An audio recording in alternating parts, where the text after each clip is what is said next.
Neste momento eu quero vos trazer uma breve reflexão com respeito a uma parábola que se encontra no Evangelho conforme escreveu São Mateus, capítulo de número 13, e o versículo de números 47. Assim falou Jesus: igualmente o reino dos céus é semelhante a uma rede lançada ao mar, e que apanha toda a qualidade de peixes, e estando cheia, a puxa para a praia, e assentando-se, apanham para os cestos os bons, os ruins, porém, lançam fora. Assim será na consumação dos séculos. Virão os anjos e separarão os maus dentre os justos, e lançar-lo-ão na fornalha de fogo. Ali haverá pranto e ranger de dentes. E disse-lhe Jesus: entendeste todas essas coisas? Disseram-lhe ele: sim, Senhor.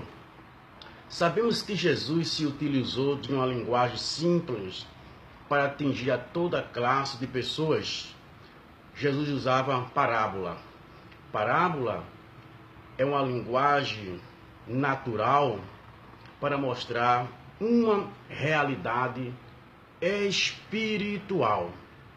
Então, nós vemos diversas parábolas ditas por Jesus. Neste capítulo, nós vimos ele contando a parábola do grão de mostarda, do fermento, do joio.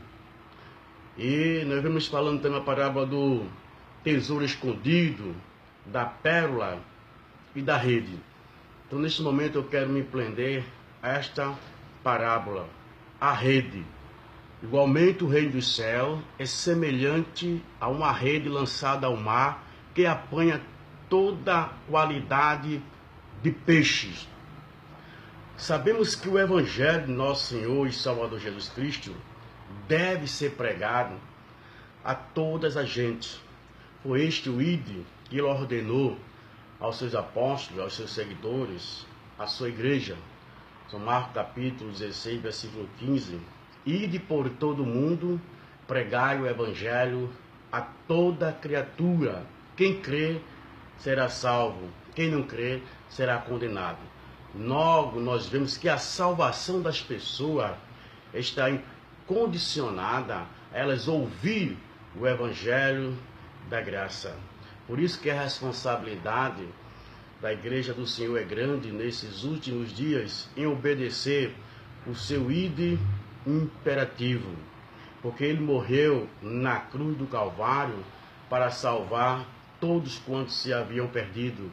É isso que diz São João capítulo 3, versículo 16. Porque Deus amou o mundo aí é a humanidade, de uma tal maneira que deu seu Filho unigênito, para que todos aquele que nele crê não pereça, mas tenha a vida eterna. E a Bíblia diz que a graça de Deus tem se manifestado, trazendo salvação a todos os homens. E esta é a vontade de Deus, que todos sejam salvos. Porque nenhuma pessoa merece a salvação, mas como Deus criou o homem para um propósito eterno, ele não desistiu desse homem. Então, com a queda dele, Deus já tinha um plano para restaurar este homem, para que ele voltasse ao estado original, que a Bíblia diz que o Cordeiro de Deus já havia sido morto desde a fundação do mundo. O pecado não pegou Deus de surpresa. Então, Deus não desistiu deste homem, a ponto dele enviar o seu único filho a este mundo para oferecer um sacrifício pelo qual todos pudessem ser salvos. Então Jesus Cristo veio a este mundo para morrer no lugar do homem que estava condenado, perdido, separado de Deus. E o único meio estabelecido por Deus na eternidade foi enviar o seu Filho a este mundo, dando-lhe outra oportunidade ao homem para que ele pudesse retornar ao seu estado original. Então, nesta parábola contada por Jesus, que ele diz que o reino de Deus é semelhante a uma rede, né, lançada ao mar. Então, aqui nós vemos que esta rede aqui é o evangelho que está sendo pregado, é lançado ao mundo, né? Comparou realmente este mundo como um mar, né? Como pescadores que ele vai pescar, leva a sua rede e ele lança ao mar. Então ele arrasta para a beira da praia e ali ele começa a separar entre os peixes bons e os peixes ruins. Então Jesus comparou também o reino de Deus a um homem que lança a sua rede sobre o mar. Aí nós vemos que a salvação é para todo. Deus não predestina um para a salvação e outros para a condenação. Então, quando esta rede é lançada, é verdade que muitos eles vão aceitar este evangelho, mas muitos não irão permanecer. Então, Deus já sabe, na sua presciência, quem vai permanecer e quem não vai permanecer. Em certa ocasião, Jesus contou também a parábola do trigo e do joio, né? Que ele, certo homem, ele lançou trigo em seu campo e de noite, quando os trabalhadores dormiram, então alguém lançou joio no meio do trigo e perguntou: se tu não lançaste trigo, e por que tem joio? Jesus disse: o inimigo o fez isto. E alguém disse: quer que nós arranquemos o trigo?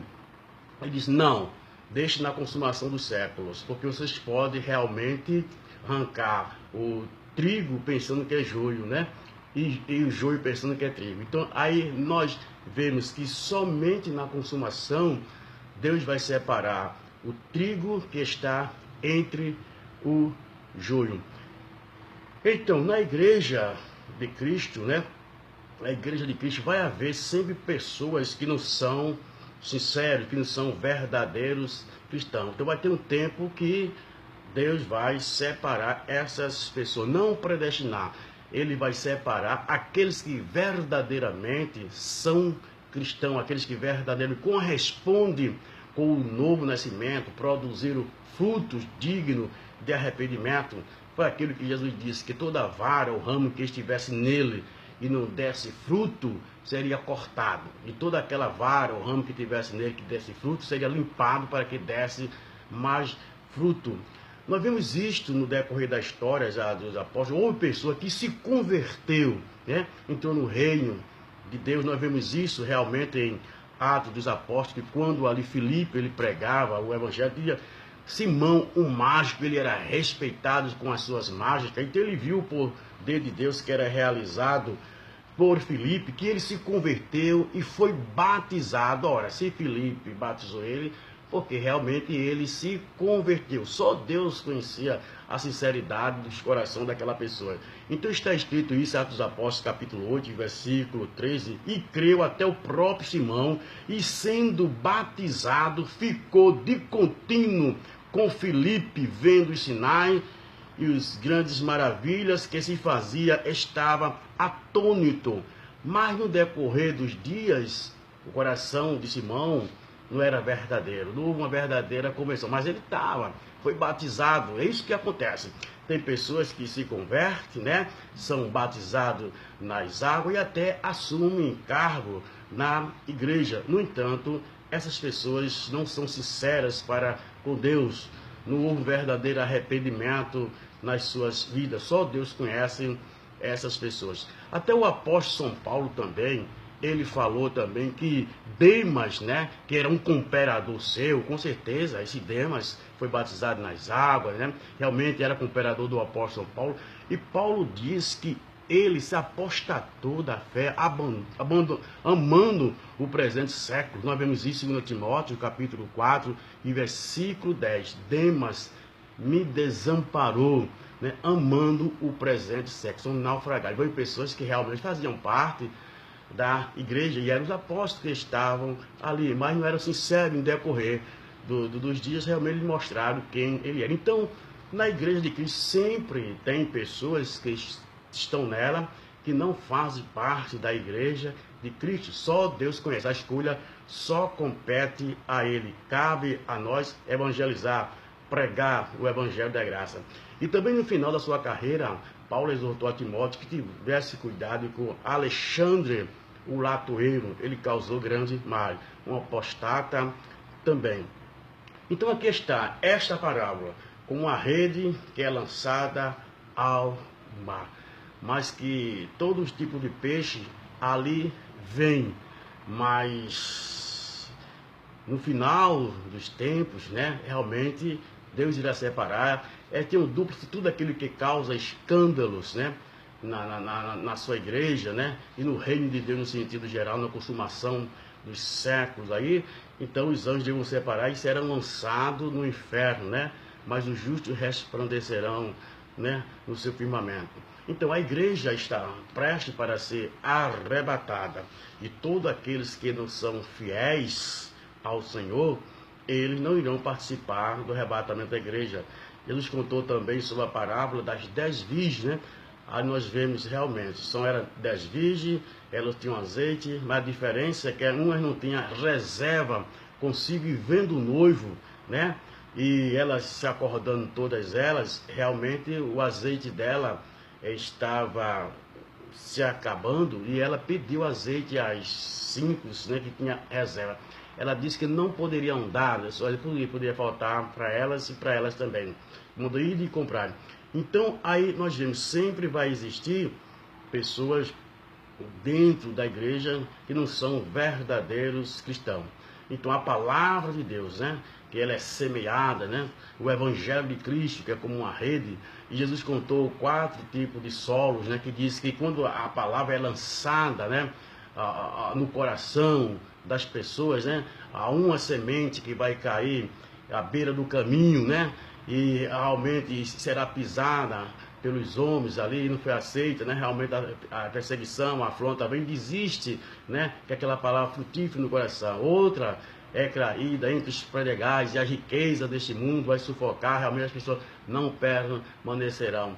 Mas ele contou que outro solo, que é o coração, aceitou aquela palavra, né, e produziu uma boa terra e produziu frutos de arrependimento. Então, neste momento, eu estou trazendo uma breve reflexão. É como uma rede, né, que está sendo lançada. O Evangelho está sendo lançado neste momento, está sendo pregado realmente. Então, muitos vão crer, vão acreditar neste Evangelho, né, na palavra de Deus, vai entregar suas vidas ao Senhor, as suas vidas vão ser transformadas, vão passar a servir ao Senhor. Mas tem outros que irão aceitar e não irão permanecer, porque não foi um verdadeiro arrependimento, não houve na vida dessa pessoa, não se entregou totalmente ao Senhor para ser, deixou ser levado, né, pelos prazeres, pelas riquezas, né, pelos desejos momentâneos deste mundo. Mas a Bíblia diz que nós não devemos amar o mundo nem as coisas que no mundo há, né? Quem amar o mundo, o amor de Deus não está nele. Então, neste momento, você está ouvindo o Evangelho de nosso Senhor e Salvador Jesus Cristo, que é o único que pode realmente esclarecer o homem, a sua necessidade espiritual. Pode alguém dizer assim, o que é a verdade? A verdade é o próprio Jesus Cristo. Ele diz, São João capítulo 14, versículo 6, eu sou o caminho, a verdade e a vida. Ninguém vem ao Pai a não ser por mim. Então a salvação está exclusivamente em uma pessoa, na pessoa de nosso Senhor e Salvador Jesus Cristo. Por quê? Porque as Escrituras, a Bíblia diz que ele é o Filho de Deus. A Bíblia diz que ele veio a este mundo para salvar o homem. E qual a maneira pela qual o homem pode ser salvo? Confiando, aceitando, acreditando, né, no sacrifício de nosso Senhor e Salvador Jesus Cristo. Por isso que fez o carcereiro de Filipe ali, quando Paulo estava preso, né, que à meia-noite, né, o Senhor o visitou, né, um terremoto, né, e todos os presos foram soltos, e o carcereiro pensava que tinham fugido todos eles, E ele chegou para Paulo e Silas e disse: Senhores, o que devo fazer para ser salvo? E Paulo disse: crê no Senhor Jesus Cristo e serás salvo, tu e a tua casa. Então Paulo pregou para o carcereiro de Filipe, para a sua família, e todos se converteram, foram batizados e seguiram a Jesus. Cornélio, ele era um religioso, né, da época. Ele não conhecia ainda a pessoa de nosso Senhor Jesus Cristo, o Evangelho de nosso Senhor Jesus Cristo, e Deus não queria que ele ficasse na sua ignorância espiritual, pensando que ele poderia se justificar-se através das suas obras, né, que ele orava, dava esmola. Realmente Deus ouvia, Deus via a sua oração, a sua esmola, mas simplesmente para a memória, não condicionava ele a ser salvo. Então Deus viu sinceridade do coração de Cornélio e enviou. O Senhor apareceu a Cornélio, Cornélio, né, às 3 horas da tarde mais ou menos, e disse que ele procurasse um homem chamado Pedro, que tinha a palavra de vida eterna, porque a esmola, a oração que ele fazia, Deus ouvia, Deus atendia, mas faltava uma coisa. Ele procurou Pedro, né? E Pedro foi à casa de Cornélio. Chega lá, Pedro expôs o Evangelho do nosso Senhor e Salvador Jesus Cristo. O Espírito Santo veio sobre eles e eles foram salvos, foram convertidos. Então, neste momento, você está ouvindo palavra de vida eterna, palavras que produzem vida, palavra que transforma o mais vil pecador. Deus não está interessado na quantidade nem na qualidade que uma pessoa tenha cometido os seus pecados. Deus só está interessado que a pessoa reconheça que é um pecador e que não pode salvar-se a si mesmo. A Bíblia está repleta de pessoas realmente que não mereciam o perdão da sociedade, mas tiveram um encontro com Jesus e as suas vidas foram transformadas. Zaqueu era rico, a Bíblia diz que era publicano, cobrador de imposto, ele cobrava além daquele que era estipulado, mas ele teve um encontro com Jesus, né? Subiu uma figueira e quando Jesus passou aquilo, Zaqueu, desça depressa, porque hoje me convém entrar em tua casa. E a Bíblia diz que ele desceu com alegria, levou Jesus em sua casa, então foi convencido com as palavras de Jesus ao ponto de dizer: se eu tenho roubado, defraudado alguém, eu vou restituir 4 vezes. E Jesus viu sinceridade naquelas palavras de Zaqueu e assegurou a salvação dele. Hoje veio salvação a esta casa, porque este também é filho de Abraão. Segundo a lei de Moisés, as mulheres adúlteras deveriam ser apedrejadas. E uma estava sentenciada a ser morta, mas levaram ela aos pés de Jesus e enquadraram ela segundo a lei de Moisés, os 10 mandamentos que foi dado por Deus por intermédio de Moisés.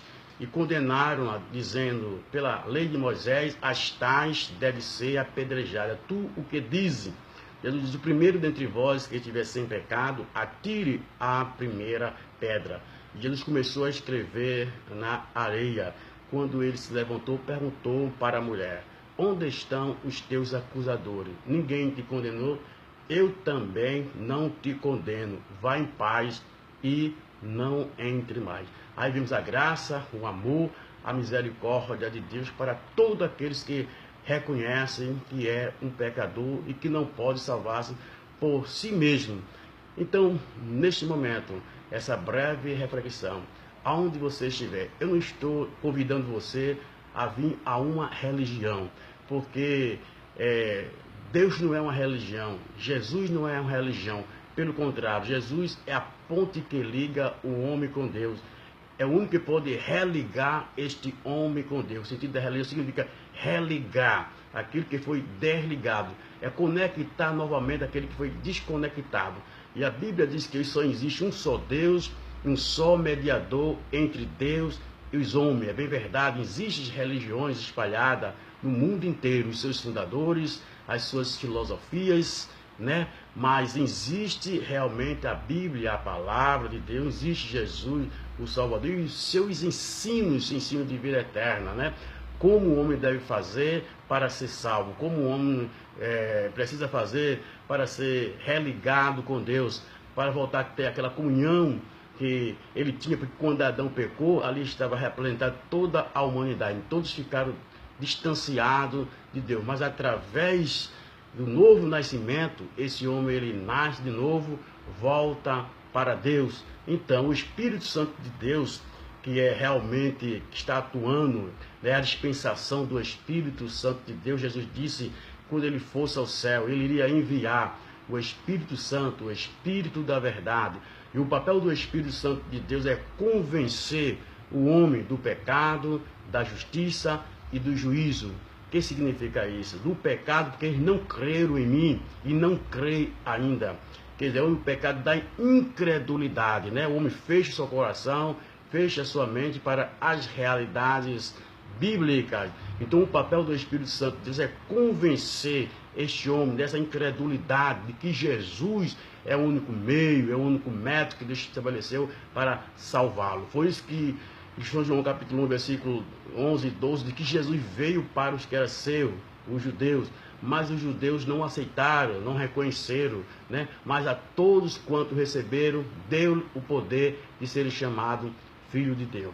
Então o pecado da incredulidade é que afasta o homem de Deus. E é baseado neste pecado que o diabo tira proveito, né? Induzindo, levando o homem para manter no pecado, sendo escravo do pecado, a ponto de adorar, né, a ídolos falsos, né, ao invés de adorar o verdadeiro Deus, né? Mas neste momento você está ouvindo palavra de esclarecimento, palavra que ilumina a mente das pessoas. Então o Espírito Santo ele ilumina a mente das pessoas, né? A pessoa passa a entender, a compreender, deixa bem claro. Então Deus ilumina a todas as pessoas através da sua palavra. Deus ilumina o pobre, Deus ilumina o rico, o intelectual e não intelectual, o preto, o branco. Então todos são iluminados pela palavra do Espírito Santo. Convence essa pessoa. Agora, o se arrepender e o converter depende do ser humano. Às vezes o ser humano chora, acha bonito, um dia eu vou ser um evangélico, um dia eu vou ser um crente, um dia eu vou acreditar na salvação, um dia eu vou deixar meus ídolos falsos, um dia eu vou deixar as minhas feitiçarias, né? Os meus dogmas, né?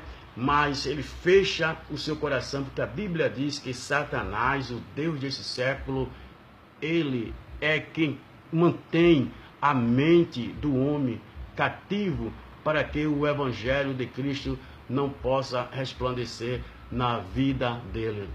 Mas neste momento você está sendo consciente, né? Neste momento, através da palavra. Então, o papel do Espírito Santo é convencer o homem do pecado, da justiça e do juízo. Do pecado, porque não crê em mim, é o pecado da incredulidade. Da justiça, porque o único ato de justiça que pode justificar o homem é os méritos do nosso Deus, que é imputado a este homem. Então ele é justificado pela graça de Deus. E o Deus da justiça e do juízo, do pecado, da justiça e do juízo. Que juízo é esse? É juízo porque o Deus desse século já está julgado, já está condenado. Cristo já venceu Satanás. Com vida, Cristo venceu Satanás quando morreu e ressuscitou, triunfando contra ele. Então o plano da salvação foi concluído, está aberto agora. Então Jesus convida a todos que queiram aceitar. Vinde a mim, todos vós que estáis cansados e oprimidos, e eu vos aliviarei. Então só Jesus é quem pode salvar o homem, perdoar os seus pecados e escrever o seu nome no livro da vida. E a Bíblia diz, quem está em Cristo, nova criatura é. As coisas velhas se passaram, eis que tudo se fez novo.